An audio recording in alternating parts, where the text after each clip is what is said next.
होता क्या है, रेफरेंस के अंदर हम करते क्या है। तो रेफरेंस के अंदर सबसे पहले तो हम जो मेन उसका यूज़ होता है वो इंडेक्स को बनाने के लिए किया जाता है, जिसे आप हिंदी में विषय सूची भी बोलते हो। तो कैसे बनाएंगे यह ध्यान से देखिएगा। विषय सूची बनाने के लिए या इंडेक्स को बनाने के लिए सबसे पहले आपको कुछ चैप्टर्स की ज़रूरत होगी, जब भी तो आप उन चैप्टर्स को अपने इंडेक्स में इंसर्ट करोगे या विषय सूची में डालोगे। तो कैसे होगा ध्यान से देखिए। सबसे पहले मैं यहाँ पे क्या कर रहा हूँ, 3 पेज लेता हूँ। देखिए पहला पेज है मेरे पास, कंट्रोल एंटर करूँगा 1 पेज आ जाएगा, फिर कंट्रोल एंटर करूँगा फिर 1 पेज आ जाएगा। मैंने यहाँ 3 पेज लिए हैं और इन तीनों पेजों में मैं 3 चैप्टर्स लिखने वाला हूँ। कैसे लिखेंगे चैप्टर्स को, तो यहाँ देख लीजिए, मैं लिख देता हूँ यहाँ पे चैप्टर नंबर 1। मैं बड़ा कर देता हूँ थोड़ा इसे।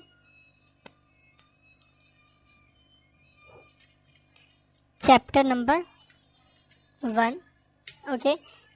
और यहाँ देखिएगा जो चैप्टर 1 जो आप लिख रहे हो ना, उसको सेकंड लाइन से लिखिएगा। फर्स्ट लाइन ना यहाँ पे ऐसे छोड़िएगा खाली, क्योंकि हमें यहाँ पे इंडेक्स बनाना है, ओके। इसलिए पहला जो आपकी लाइन होगी सब छोड़ दीजिएगा और सेकंड लाइन से चैप्टर 1 बनाना शुरू करिएगा।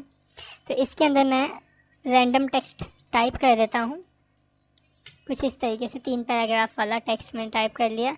इसी तरीके से यहाँ पे भी चैप्टर 2 यहाँ पे बनाऊँगा सेकेंड पेज पे, चैप्टर नंबर 2। और यहाँ पे मैं रैंडम टेक्स्ट टाइप कर देता हूँ कुछ इस तरह से। फिर मैं जाता हूँ थर्ड वाले पेज पे। मेरा थर्ड पेज कहाँ गया, ओके मेरा थर्ड पेज एक्चुअली डिलीट हो गया। मैं एक और पेज ले लेता हूँ यहाँ से कंट्रोल एंटर करके, और यहाँ पे चैप्टर नंबर 3 क्रिएट कर लेता हूँ और यहाँ पे भी रैंडम टेक्स्ट को टाइप कर दूँगा। अब ध्यान से देखिएगा कैसे बनाना है।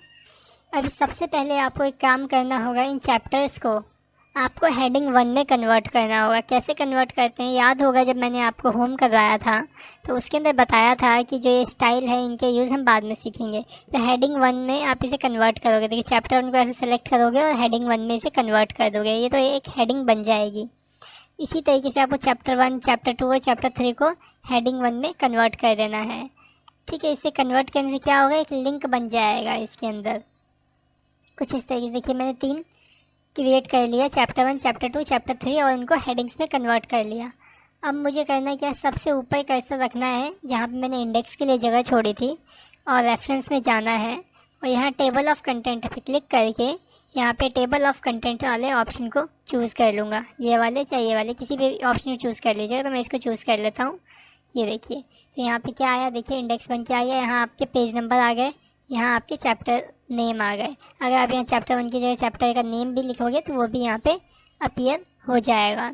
बाय द वे मैं चाहता हूँ इसमें अपडेट हो जाए, मतलब एक चैप्टर और जुड़ जाए, ऐड हो जाए। तो कैसे होगा जरा ध्यान से देखिएगा। मैं यहाँ पे नीचे जाता हूँ और एक और चैप्टर को ऐड करता हूँ। चैप्टर 3 के नीचे जाके एक पेज लेता हूँ और यहाँ पे एक और चैप्टर को बनाता हूँ, चैप्टर नंबर 4, और यहाँ पे मैं एक रैंडम टेक्स्ट टाइप कर देता हूँ। हो गया। और चैप्टर 4 को अब मेरे को क्या करना होगा, हेडिंग 1 में कन्वर्ट करना होगा। आपको मैं बता दूँ हेडिंग 1 की एक शॉर्टकट की भी होती है, कंट्रोल ऑल्ट 1, ठीक है। अब हमने क्या किया, चैप्टर 4 को कन्वर्ट कर दिया हेडिंग्स में। अब देखिए यहाँ रेफरेंस पे जाइए, एक आपको अपडेट टेबल का ऑप्शन मिलेगा, आपको इस पर क्लिक करना है और यहाँ अपडेट एंटायर टेबल को सेलेक्ट करते हुए ओके करना है। तो देखिए आपका यहाँ पे चैप्टर अपडेट हो जाएगा। मैं चाहता हूँ इस चैप्टर में कुछ इंपॉर्टेंट पॉइंट्स हैं, कुछ ऐसी हेडिंग्स है जिसे मैं दिखाना चाहता हूँ, तो आप कैसे दिखाओगे। तो यहाँ पे देखिए, जैसे ये मेरा फर्स्ट चैप्टर, मैं यहाँ पे हेडिंग देता हूँ एक कंप्यूटर, यहाँ पे बीच में हेडिंग देता हूँ कि जो इसके नीचे का पैराग्राफ लिखा है ये कंप्यूटर से रिलेट में है। और कंप्यूटर के अंदर भी एक और हेडिंग है, एक टॉपिक है जो कि MS ऑफिस के नाम का है यहाँ पे। तो मैं इसे सेलेक्ट कर लेता हूँ, MS ऑफिस के नाम का। ध्यान से समझिएगा इनको। मैंने क्या किया, एक चैप्टर 1 है उसके अंदर एक कंप्यूटर नाम की हेडिंग है, मतलब पॉइंट्स है, ये इंपॉर्टेंट पॉइंट है, मैं यहाँ दिखाना चाहता हूँ। तो आप क्या करो, इस कंप्यूटर सेलेक्ट करो, होम में जाओ और इसे हेडिंग 2 में कन्वर्ट कर दो। हेडिंग 2 में क्यों, क्योंकि ये चैप्टर 1 का पार्ट है, इसलिए हेडिंग 2। और अगर ये कंप्यूटर के अंदर एम एस ऑफिस आता है, तो एम एस ऑफिस क्या होगा, हेडिंग 3, मतलब उसके अंदर अंदर आप जा सकते हो। ठीक है, मैक्सिमम टू मैक्सिमम आप 9 हेडिंग्स को क्रिएट कर सकते हो मैक्सिमम। अब क्या करिए, वही जाइए रेफरेंस में, अपडेट टेबल पे क्लिक करिए और अपडेट एंटायर टेबल पे क्लिक करके ओके कर दीजिए। देखिए तो यहाँ पे आपके कंप्यूटर एम एस ऑफिस भी ऐड हो जाएगा। आया, आई थिंक मेरे को समझ में आता है कि आपको ये समझ में आ गया होगा। अच्छे से नहीं आया तो आप दोबारा से इस वीडियो को या देखिए बैक करके, आपको अच्छे से समझ में आ जाएगा। अगला ऑप्शन जानते हैं, इंसर्ट फुटनोट। इंसर्ट फुटनोट का क्या यूज़ होता है? इंसर्ट फुटनोट का यूज़ आप किसी के डिफ़िकल्ट वर्ड के मीनिंग को बताने के लिए कर सकते हो। जैसे कि यहाँ पे जैसे मेरे को लुक का मतलब समझना है, जैसे आपने देखा होगा नॉवेल्स के अंदर जो डिफ़िकल्ट वर्ड होते हैं उस पर एक सिंबल लगा करके उसी सिंबल से उसके फुटर में नीचे साइड में टाइप कर दिया जाता है उसका मीनिंग। तो वही काम ये इंसर्ट फुटनोट भी करता है। तो मेरे को लुक का मीनिंग जानना है तो लुक को करूँगा सेलेक्ट, इंसर्ट फुटनोट पे क्लिक करूँगा तो यहाँ देखिए 1 लिखा हुआ आ जाएगा। लुक का मतलब क्या होता है, सी, मैंने लिख दिया। आप देखिए यहाँ देखिए लुक के ऊपर देखिए 1 लग गया। और यहाँ देखो जब मैं एच ओवर करूँगा कर्सर इसके ऊपर लेके आऊँगा तो ये मेरे को शो करेगा। और जब इसका प्रिंट आउट निकल जाएगा तो वो लोग जो रीड करेंगे इसे, वो यहाँ से नंबर देखेंगे और यहाँ से नंबर को पता कर लेंगे। एक और लगा लेता हूँ यहाँ पे, क्विक पे लगा देता हूँ। ये देखिए क्विक पे यहाँ लगाया, यहाँ आप डाल दीजिए फास्ट। ठीक है, देखिए यहाँ पे भी लग गया आपका सेकंड। आया समझ में आपको? अगला है, इसके अंदर सेम टू सेम काम करता है इंसर्ट एंड नोट।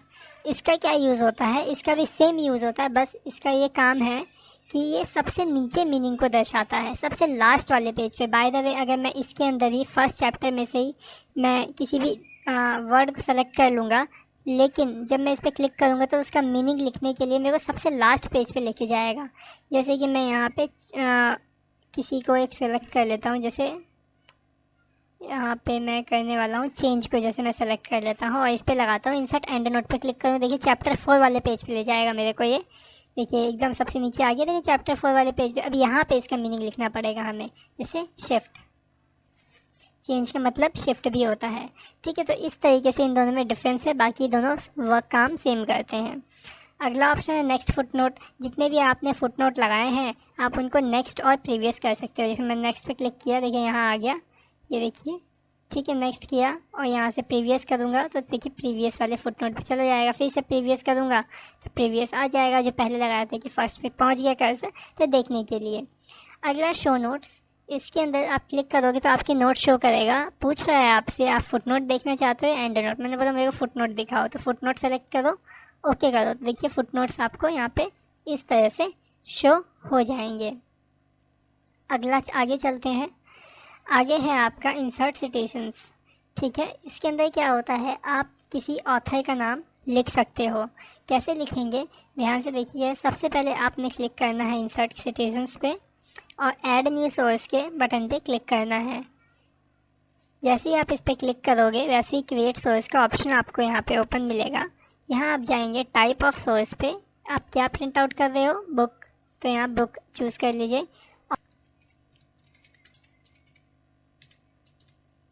ओके, किस ईयर में, ये सब आप यहाँ डिटेल दे देंगे। सिटी डाल दीजिए, पब्लिशर कौन होगा वो भी डाल दीजिएगा। ठीक है,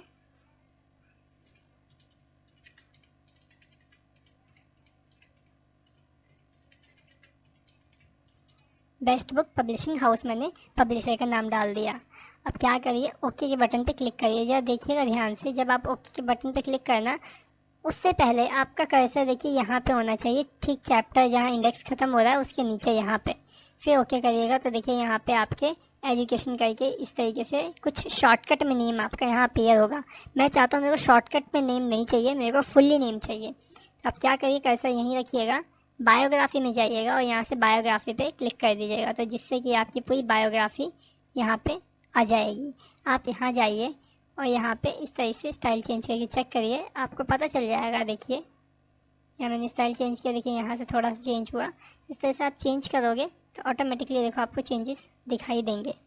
ठीक है, अगला है मैनेज सोर्स। इसमें आप जाएंगे तो इसमें आपको जितने आपने ऑथर्स क्रिएट किए होंगे उनको आप डिलीट और एडिट कर सकते हो। जिसमें से डिलीट करना चाहता हूँ तो यहाँ पे डिलीट के बटन पे क्लिक करूँगा और डिलीट हो जाएगा। न्यू क्रिएट करोगे तो वापस से वो चीज़ ओपन हो जाएगी, फिर आप यहाँ से न्यू क्रिएट कर लीजिएगा। इसके आगे के जो भी कोर्स होगा हम नेक्स्ट वीडियो में कंटेन करेंगे। अगर आपको ये हमारा वीडियो अच्छा लगा हो, पसंद आया हो, तो हमारे इस चैनल को जरूर सब्सक्राइब करिएगा, हमारे इस वीडियो को लाइक करिएगा और हमारे इस वीडियो को अपने दोस्तों में शेयर करना ना भूलिएगा। Thanks for watching our video. Have a nice day.